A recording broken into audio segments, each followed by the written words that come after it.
I'm Steve Wiggins, and this is the Groundworks Ministries podcast. Today we're reading from the book of 2 Kings, chapter 15, and let's focus on verses 1 through 5. In the 27th year of Jeroboam, the king of Israel, Azariah, the son of Amaziah, king of Judah, began to reign. He was 16 years old when he began to reign, and he reigned 52 years in Jerusalem. His mother's name was Jecoliah of Jerusalem, and he did what was right in the eyes of the Lord, according to all that his father Amaziah had done. Nevertheless, the high places were not taken away.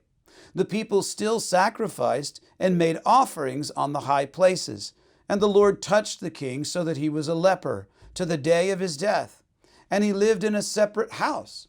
And Jotham, the king's son, was over the household, governing the people of the land. Today's chapter lists various kings in the divided Hebrew kingdom. The divided kingdom consisted of two sub-kingdoms, Israel in the north and Judah in the south. And the leaders of both Israel and Judah varied in their devotion to the Lord. It is hard not to focus on the kings of Israel, right? The man who was mainly responsible for the divided kingdom, Jeroboam, had led 10 of the 12 tribes straightway into idolatry, and he prohibited them from worshiping the Lord in Jerusalem. So idolatry was the norm for the northern kingdom of Israel. Because of their idolatry, the rulers of Israel only reigned shorter terms than the kings of Judah on average, a few years each. And one of them only reigned for a month. Israel's kings seemed to be absent of vision and a moral code.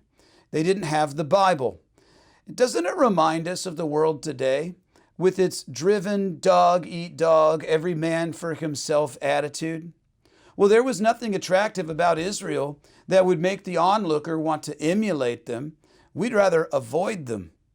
But in contrast, Judah's kings typically reigned for longer terms, and their kingdoms were more stable. Notice there are 5 kings of Israel for the 2 kings of Judah. And why is that? Because Judah sought after the Lord. At least they did to some extent. Most of their kings did. Notice how many kings of Judah are listed as having done, quote, right in the eyes of the Lord. But lest we beatify Judah's kings in contrast to Israel's kings, we have the Lord's charge against Judah. Nevertheless, the high places were not removed. Hence, while Judah's kings were more stable, both of them suffered difficulty. One from leprosy and the other from terrorism. 2 Kings 15 verses 32 through 37. In the 2nd year of Pekah, the son of Remaliah, the king of Israel, Jotham, the son of Uzziah, king of Judah, began to reign. He was 25 years old when he began to reign, and he reigned 16 years in Jerusalem. His mother's name was Jerusha, the son of Zadok, and he did what was right in the eyes of the Lord, according to all that his father Uzziah had done. Nevertheless, the high places were not removed. The people still sacrificed and made offerings on the high places. He built the upper gate of the house of the Lord, and now the rest of the acts of Jotham and all that he did, are they not written in the book of the Chronicles of the kings of Judah? In those days the Lord began to send Rezin, the king of Syria, and Pekah, the son of Remaliah, against Judah. So let today's passage be a reminder that we are not measured by how we fare in our righteousness against other men.